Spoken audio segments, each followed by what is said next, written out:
Hello, everybody. Good morning. How are we doing today? Good. How was the first breakout sessions? Good. Well, hello. My name is Caitlin Hamlin. I'm the Assistant Manager of the Pocono Chamber of Commerce. We are so excited to be here today. Before we get started with the presentations, I just wanted to give a few housekeeping notes. Of course, the exits are in the back of the room, the wonderful doors that you came through. There will be Q&A at the end, so feel free to save them for the end or submit them using the Whova app. The session will be recorded in the back of the room for viewing post-Empower, and photos will also be taken. So make sure to keep your smiling faces on. Please remember to silence your cell phones, but you are able to take pictures during the presentations. And make sure that you take all of your belongings with you when the session is over, as groups are coming through and through. We do have Wi-Fi here, as you may have heard. It is the network Empower, and the password is Empower 2023 in all caps. I know there's been some difficulty with it, but if you can hop on for a couple minutes, definitely take advantage. And the invitation code for the app, if you are not in it already and you want to look at the agenda, different groups that are going on, or log in to do the Q&A, the invitation code for the app is Empower 2023. So it is my pleasure today to call up the sponsor. From Fidelity, Ms. Mary Nichols, the Senior Vice President and Human Resource Director, to say a few remarks and introduce our speaker today. Thank you.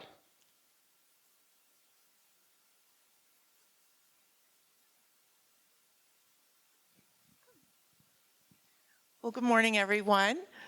I'm pleased to be here, and I'm pleased to be able to introduce our speaker for today. At Fidelity Bank, we are located in Lackawanna, Luzerne, and Northampton counties. We are a community bank, and we are about 120 years old, so we're very proud of that with the changing in banking to be able to say that we are a community bank with a long history. So we sponsored the breakfast this morning. I hope you all enjoyed all of that, and thank you so much for coming. It gives me great pleasure to introduce Sue today in our session. It is Financial Security and the Gender Gap. And our speaker for today is Susan Unvarsky. So Sue is Prudential's Vice President of U.S. Customer Service Operations. She oversees back office operations for Prudential's entire U.S. customer base. Her team consists of more than 700 associates located both domestically and internationally. And she's responsible for the administration of millions of life insurance, retirement, and annuities products, solutions, and outcomes for customers. Sue is also responsible for transforming the service models for the future, which will help Prudential's customers to achieve financial wellness. With Prudential for more than 30 years, Sue has held various executive positions, including Chief Operating Officer of Prudential's retirement business. Sue currently sits on the Board of Trustees for Luzerne County Community College and King's College, as well as the Advisory Council for King's College. So welcome, Sue.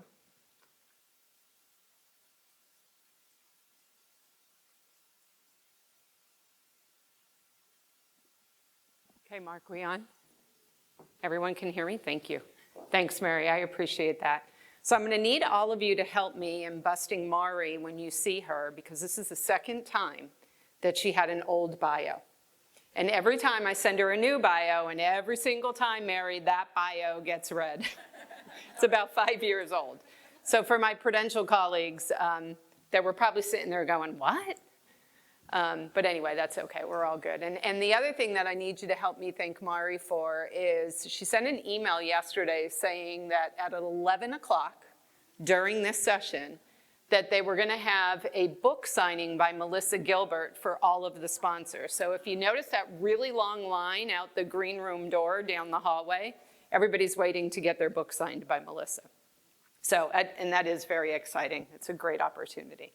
So anyway, I'm here today to talk about financial wellness, as I had mentioned earlier this morning, because I truly believe, living in this industry all my life and living the life I've lived, that financial wellness is a core, fundamental, and underlying component of the rest of our wellness.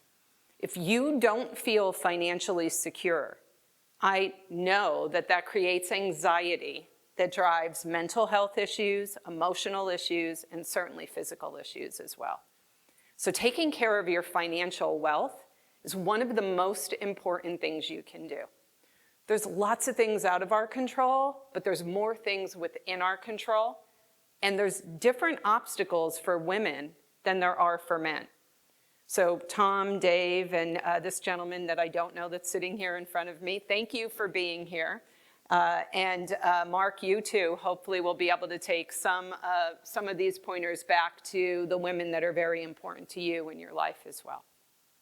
Okay, so before I dive into the topic at hand, let's talk real quickly about the agenda. We're going to talk first and foremost about the importance of women in the economy overall. Then we're going to talk a little bit about the specific challenges and obstacles that are presented to women that don't necessarily, I'm not saying they definitely don't, but don't necessarily apply to men. We're going to talk about the pandemic impact, right? The pandemic is going to be with us probably for the foreseeable future, at least for our lifetimes. It is going to continue to impact our lives. We're going to talk a little bit specifically about how COVID-19 impacted women and our ability to save for the future. Most importantly, I'm going to give you a few tips that hopefully you'll be able to take away. If you take away just one of these tips, I can promise you it's going to help to create a more secure financial future and provide more peace of mind for you in the future as well. So before we dive into those topics, I want to talk a little bit about who I am and what shaped me, and that will helpfully set the stage for some of the comments that I'm going to make throughout the rest of the presentation. I loved Robin's presentation. I didn't get to see her preview, but it reconciled so much to who I am and some of these challenges that I'm going to talk about that we face as females. So first of all, I'm the oldest child. The oldest of 5.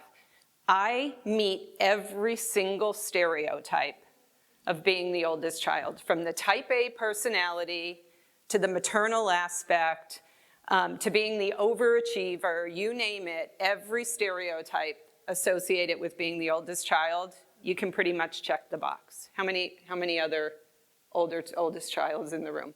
Feel the same way? Pretty much? Yep. I love that birth order stuff, but it is particularly true. I will also tell you, there we go, I'm a scrapper. Does anybody know what a scrapper is? Okay. I was not fed from a silver spoon. So if that doesn't give you a hint, I was born into a blue-collar family. My dad was self-employed as a carpenter. My mom was a stay-at-home mom for the majority of my childhood. We lived below the poverty line. Somehow my parents figured out not only how to survive, but to allow us to thrive, even though we were below the poverty line. And what was most fascinating to me about that is the fact that I did not know that until I got into my 20s and I got my job at Prudential. And I realized everything that entry-level job at Prudential actually afforded me that my parents never, ever had. I was making more money right out of college in my first job, real job, than my parents had filed on their tax form that year. So you'll see in my bio that I list certain things, including I list the community college that I went to, because if it wasn't for that community college, I would not have been able to afford to go to school. That's what made me who I am, and I am very, very proud to be a scrapper. I get bored very easily. People that know me know that I'm constantly looking for more and I'm multitasking. I can't sit still for long at all. I'm obsessed with experiences, absolutely obsessed. I love nature, I love finding new things, I love traveling to new places. I love when a company delivers an experience that completely and totally blows me away. I'm a huge Disney fan, I'm always impressed with Apple, but when somebody, Netflix, anyone, blows me away, it just obsesses me, and my team listens to me talk about it incessantly. I always want to be part of a greater good. I'm not quite sure where this came from, but I get my purpose and my passion from finding a cause that makes the world a better place. That's hugely important to me. And then lastly, but not leastly, which I will get to next, is I am a minority. I am part of the LGBTQIA+ community. Being born and raised in a Catholic Italian family taught me how to code switch all the time. I had to protect my identity. Thankfully, not ever from a safety perspective, but because of the way I was raised and the stereotypes that were in place, it was only recently that I felt comfortable actually speaking out about that. And that's really made a lot of who I am. I am with my life partner for over 30 years. We have a son. And most importantly, last year we became grandmas. And this beautiful little girl has changed my life, rocked my world like nothing ever before. She was born premature by 3 months. It was a harrowing summer last summer. We got through it, and thankfully she is thriving now. You can see we are still wearing masks around her until just recently. So that's a little bit about me, and hopefully that will help you to understand some of the points I make today and some of the things that we're going to be talking about. So as I mentioned, economically speaking, women are critically important to our economy. We represent over 50% of the population. Yes, gentlemen, you're outnumbered. And we control over $11 trillion in assets, okay? When you think about the assets that are going to transfer hands over the next couple of years, women are going to inherit the vast majority of those assets. Those beneficiary designations are primarily women, not men. And when you factor in the age, the longevity issue, most wealth transitions to women as well. And then lastly, we make the vast majority of financial decisions for our families, right? Whether it's what insurance company we're going to use, whether it's what products we're going to purchase, whether what services we're going to buy, 9 out of 10 times the woman in the household is making or significantly influencing that decision. So let's talk a little bit about, despite all that, the financial challenges and the obstacles that are in place for women. So we categorize these into 5 different gaps, and then I'm going to talk about the COVID impact as well. First, the time gap. On average, we spend 28 hours a week more than our average male counterpart on unpaid work, caregiving, helping with homework, helping with elderly parents, right? You can probably list a whole ton of different things. We don't get paid for that. We spend our time on those very important and very meaningful activities, but that tends to distract us from other key decisions or the time that it takes to do the research and the homework associated with investing. So keep in mind that we're more distracted, and we also have a tendency, unlike our male counterparts, to allow the distraction to occur. Right? So how many times for the women in the room has a child or a parent or somebody else come to you and you dropped what you were doing? Do you typically drop what you're doing to tend to them? Yes. Men are smarter in this regard, and they have a tendency to say, I'll get to it later, or can you wait 5 minutes, right? We tend to let everything distract us, and it's harder to get back to it when we're distracted. So that's the time gap. The next one is the wage gap. I started talking about the wage gap at the very first Empower conference 8 years ago, and at that time, we were making 78 cents on the dollar. Ladies, in the last 8 years, we've only improved by 3 cents. It's a little scary, right? So that is somewhat out of our control, but I'm going to give you some pointers as to how to address that as well. If we're making less, we're saving less. If we're making less, we tend to be a little more conservative in how we invest, and we'll talk about that as well. We're still living longer than our male counterparts, right? In some cases, significantly longer. And what that means later in life, more than anything else, is not only are we drawing down longer than our male counterparts on whatever savings we may have, but it also means our medical expenses are probably getting higher as we get older as well. And that's, as you know, probably one of the biggest financial strains that any one of us have, regardless of our age. And then lastly, the investment gap. Any guesses on a Forbes survey that was done about a year ago? What percentage of our assets do women on average keep in cash? Guesses? 3% in cash? Much higher. Nadine, you're not allowed to answer. Nadine is not allowed to answer any of my questions. That would be cheating. How much? Nicole says 40. Nope. Hi. 80 is close. It's 70%.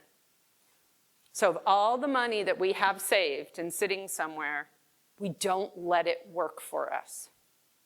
So if you take no other lesson away from this, what I want you to do is let your money work for you, particularly those of you that are younger, right? If you've got 10 years to retirement, you've got time to take risk. The market, despite the downs that we've seen, always, historically, has ultimately ended up in the upswing. Let your money work for you. You work very, very hard for your money. Don't let it sit in cash. All right, let's talk about the COVID impact, because this is significant. So while men physically were more impacted by COVID, often got hit harder with symptoms, and the mortality rate with our male counterparts has been higher for COVID, the exact opposite is true as it relates to the financial impact during the pandemic. More women lost jobs or stepped back from jobs because all of a sudden they had this caretaking responsibility that was very different than below. I am amazed with the women that I work with that have grade school and high school children. Having them home for 7 weeks or longer, or figuring out how to school them at home while you were trying to do your job, I have no idea how you did it. That was fascinating to me, and it still amazes me, and thank God we live in a world where now we're so used. Remember in the beginning when the kids were running around in the background? I won't name names, but there's somebody in this audience who has kids that love to take their clothes off and run around in the background. That was like, ooh, we used to try to block it. We'd be turning off the camera. We'd all be laughing. Now it's just common nature, right? Dogs barking, kids screaming. But anyway, it's just absolutely amazing. In Utah, more than 60% of the women surveyed said that the pandemic actually negatively impacted their career advancement opportunities. Right, so when you think about the fact that you're now remote, right, how often we have to fight to get exposure, to be seen, to be heard. Being remote complicated that tremendously more in terms of career advancement. In terms of going back into the office and having anchored offices in certain geographic locations where it's required. If you're not in one of those geographic locations, it compounds again. So career advancement somewhat stalled, and according to this survey, actually went backwards for some of the women that were impacted by the pandemic. Women, after a pandemic layoff, who found another job, found themselves taking a step back in many, many circumstances. You're going to hear me reference pay scale and some other tools that you might be able to find, Glassdoor online. If you haven't been in there at all or haven't joined or signed on to those websites recently, check them out. Pretty fascinating. One of them, I think it's Glassdoor, when you first pull it up on the main screen, it says, how does your salary compare? You could put in your title, you could put in some aspect that is a key component of your role or your job, and type in the geography, and it'll tell you how you compare.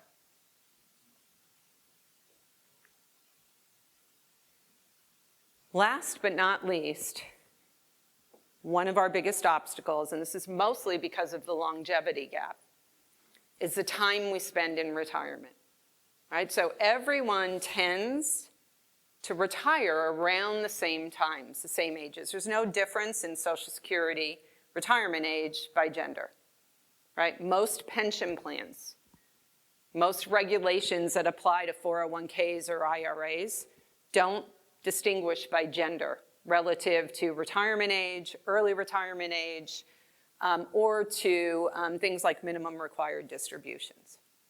The problem is we spend much more time in retirement than the average male. Anybody guess? In 1910, over 100 years ago, what was the average lifespan in retirement? Nadine, again, you cannot answer. Any guess? Dave, how many years? Pretty close. 7. All right, now we're going to fast forward to the year 2000. Who wants to take a guess on this one?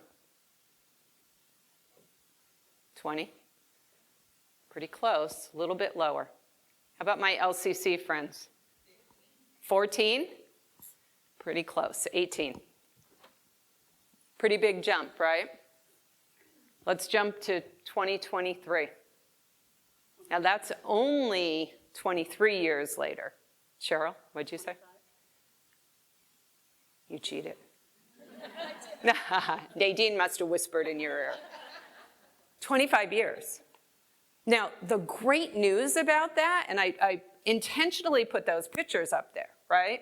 Because even 20 years ago, the picture to the left was more the way we envisioned retirement. It's the way my mom took retirement, right? It was about playing bingo, sitting downstairs with her lady friends, playing cards, right? Not for us, right? Today, we're thinking about, I want to get back into yoga, right? We're thinking about going on hikes, going to the gym every day instead of just getting there a couple of days a week, right? Retirement takes on a totally different meaning, which is making us healthier. And with all the other factors, again, it's elongating that drawdown time frame where it's critically important to be able to manage things the right way. So before I get into what are we going to do about this, questions, comments, stories to share? Nothing? I know the names of about half the people in the audience. Thank you.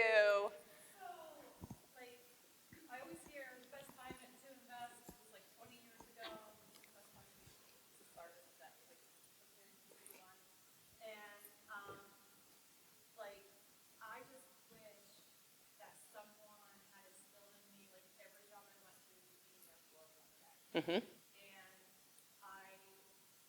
our office is predominantly women, but anytime it's ready for them to enter your anniversary, I'm greatly encouraging them to put it up to the match and just start there.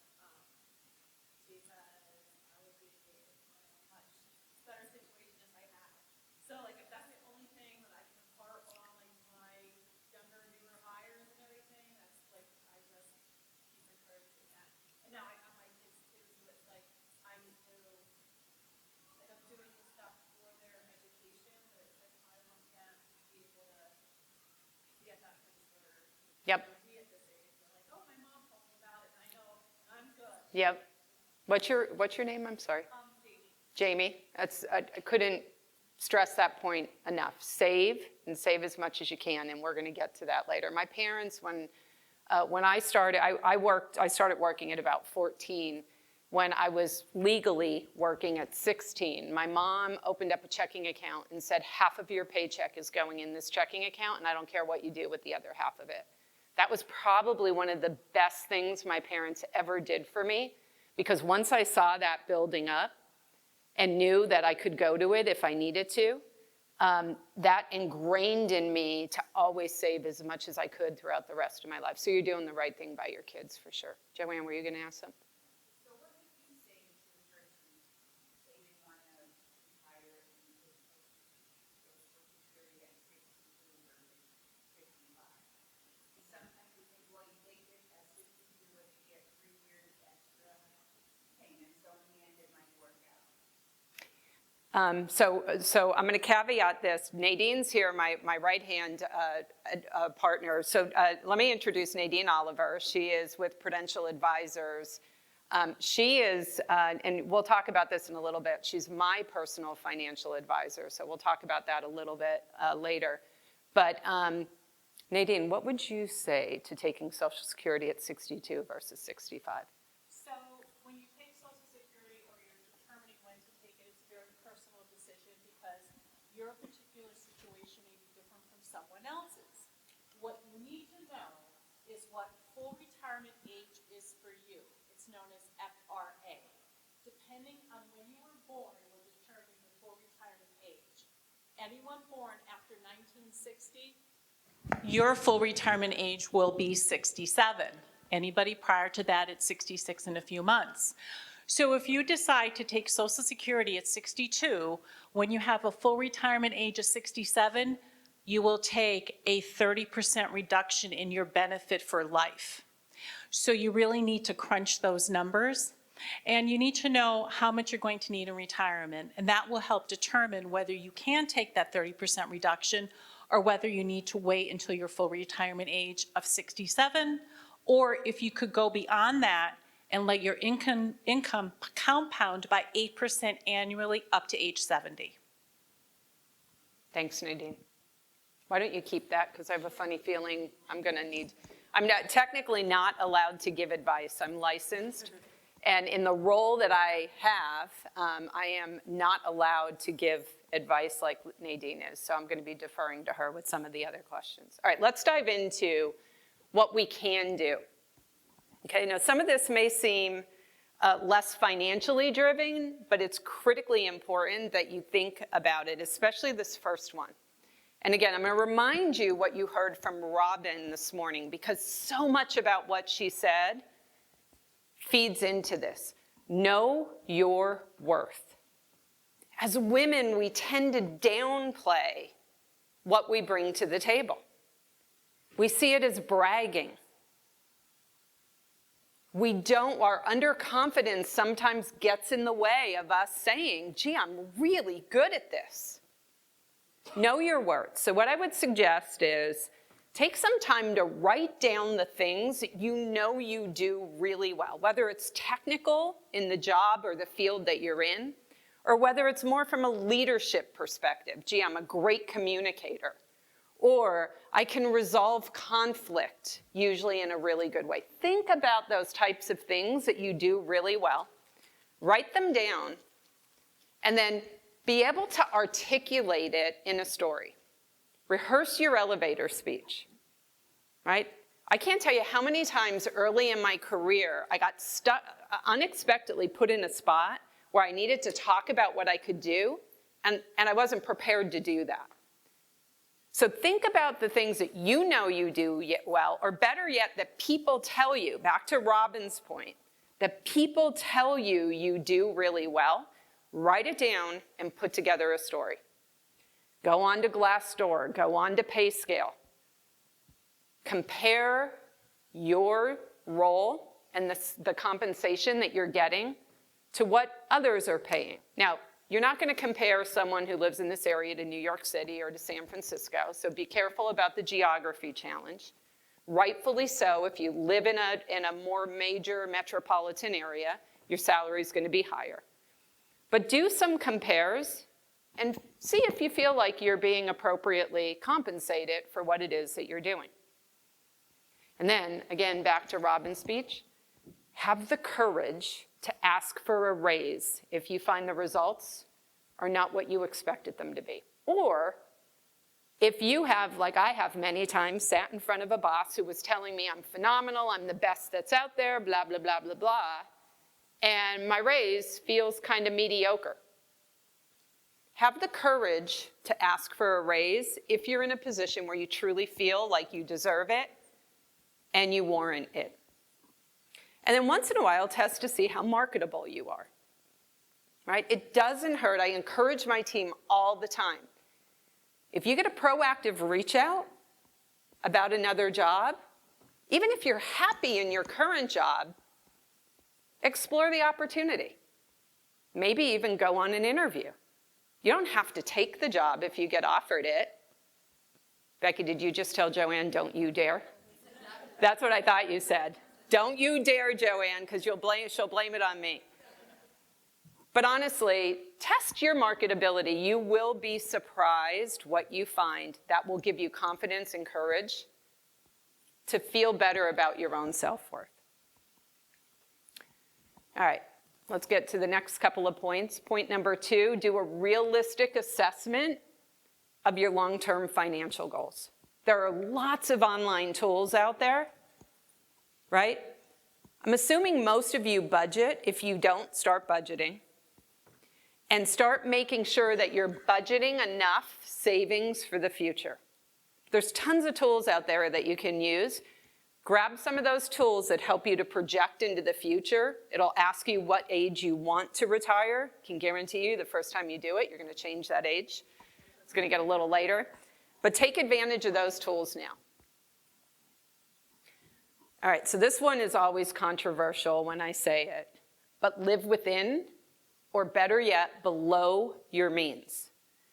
So I'm going to go back to the scrapper comment I made. I have always lived below my means. I have never, ever reacted to an urge to keep up with the Kardashians. It's been tough many, many, many times. It is always difficult to make that decision. We even made that decision with our son, right? We scaled him back from all his asks and his wants as much as we wanted to give him what we knew we couldn't have as children. But I will tell you that when you get to this age, right, I'll be 57 in May, it feels really, really good to know that I saved as much as I could. And the reason I was able to do that is because I made a conscious choice to live below my means. May not feel so good when you're in your 20s and 30s, but let me tell you, the peace of mind you're going to get from that as you get older is uncomparable.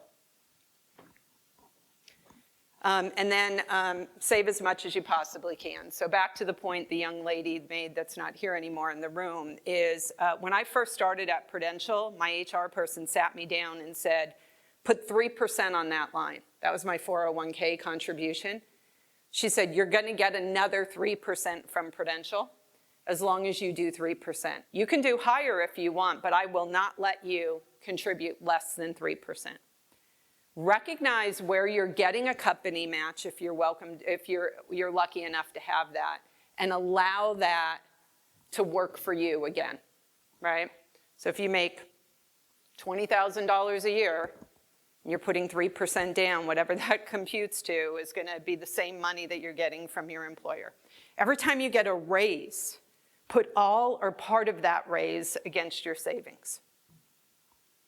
Take a step back once you pay off your car, once you pay off your mortgage, student loan, whatever it may be. Can you put that money into savings? It is a tough decision to make. And I can guarantee you if you don't do it right away, inertia's going to set in and you're probably never going to get back to it.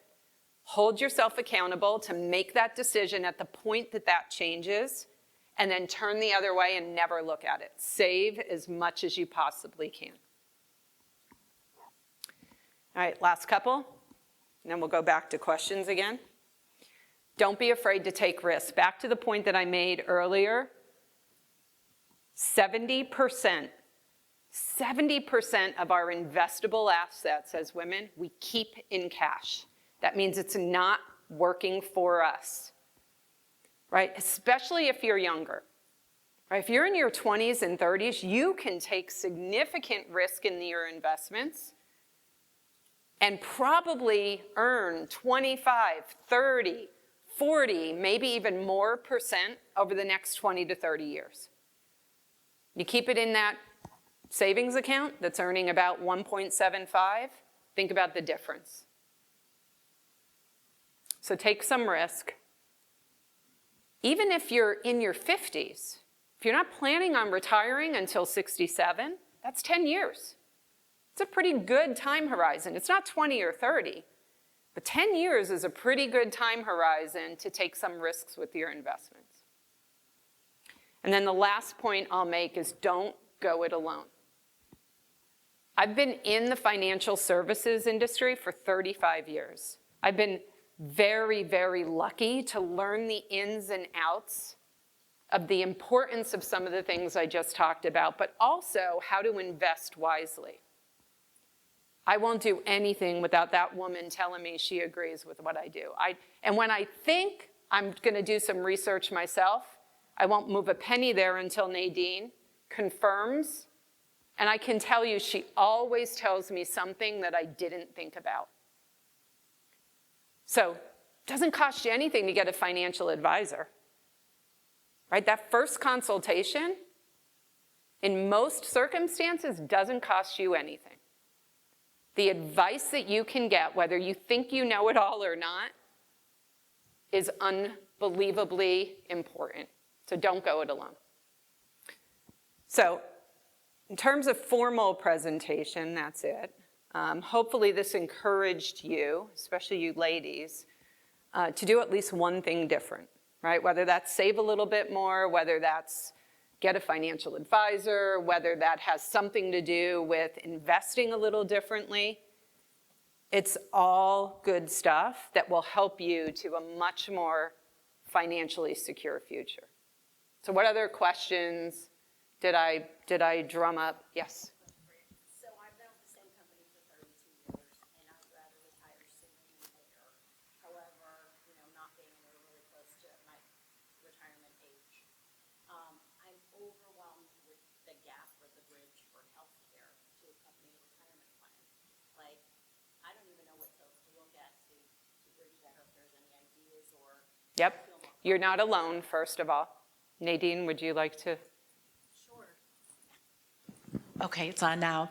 Yeah, so if you want to retire earlier than that full retirement age, you definitely have to find some solutions, which we would say you're going to bridge that gap with. So you could let Social Security go to your full retirement age. Annuities will play a very large role in that. Annuities today have benefits that they offer. We call them riders, and they tend to offer the ability for you to have a guaranteed stream of income for life. And that annuity may be the right answer to bridge that gap for you. So that would be something that you would want to consider a conversation with your financial advisor. Another one would be a part-time job. If you're looking to do some part-time work as well. Some people let go of that full-time stressful job and they go into part-time work with maybe whatever their passion might be. So there were some questions in the app. Lindsay, did you? Yes. So I will tell you, and Nadine, it's probably better for me to talk to this than you, but I'll hand it off to you for the more formal answer. The single most important thing is to find a financial advisor you trust, right? It is the single most important thing. So whatever that means to you, right, is what I would suggest you do. And you can interview them. You can ask them questions, right? So for me, trust was about two primary things. I wanted somebody that was doing it for a while and that I knew had experience, right? So there's a lot of junior financial advisors that are really, really very good at what they're doing. But you want to make sure they're tied to somebody that has experience in history. Number two, what was really important to me is that somebody was listening to me, listening to the different nuances I have, and that wasn't pushing me or pressuring me. I can tell you that woman right there met both of those qualifications. But you can do the research. I would say interview the person. Understand what's important to you, and then interview the person first. Okay. There was one right here. I was just gonna say, that was really good advice to interview the person. Someone recently told me I was looking for a new doctor. Uh-huh. And I was like, I don't know what to do. And they're like, no, you feel this pressure to get it right, and I'm making this appointment with this person, I have to stick with them. But someone had said, no, you go interview the doctor. Go make the appointment, make sure you like them. And I was like, oh yeah, I can do that. Yep. Yeah, I can do that. You're the customer. Yeah, so that was good. But I was gonna say is, do you have any advice for maybe somebody who's terrible at saving and doesn't have maybe like a lot to maybe put aside? So you see a lot of commercials and stuff like that for, all your cash back goes to this or that or whatever. Do you have any recommendations for that type of saving for somebody? How about if I just answer it first and then hand it off to you, Nadine? So I would say everybody can save something, right? And you're not alone. Like everybody, right? It's a tough thing to do. What is always, I budget myself every so often, and when I write down what I'm spending my money on and really think about it, right? I'm like, ooh, that could be going somewhere else, right? So an example, I go to Dunkin' Donuts every morning, right? I'm spending about $7 a day on Dunkin' Donuts, right? Over the course of 10 days, that's $70. That's a lot of money.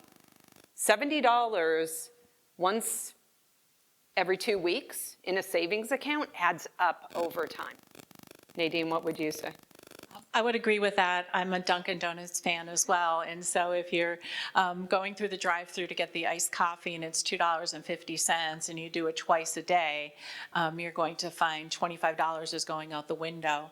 If you save $25 a week for 1 month, you have $100. Simple compounding, maybe 4%, $55,000 in about 20 years. Better in your pocket than Dunkin' Donuts' pocket. That's the starters. But we all need to have that curse word that some people like to say called the budget. Anybody that works with me, they have to have a budget. So either you have a budget and it's on paper or electronically, or it's up in your head. And those of you that have it on paper will save and invest more in your future because you'll be able to see where those dollars are going as opposed to having it up in your head. So have a budget. I recommend reviewing it on a monthly basis. I do my budgeting on the first of every month. So that's when I do my budgeting. I try to get it around a Sunday or so. And you need to understand when you do that budget, there's a difference between savings and investing. If you're saving for short term, something like an emergency fund. 3 to 6 month worth of expenses, that's what savings is for. Investing is totally different. You're putting money into investments to help that money grow. So understand the difference between those two things as you're doing your budget, so that would help you out in the long run. I think we're good on time, so if anybody, does anybody have any questions remaining for Yes. one more? I think we do one more. Okay.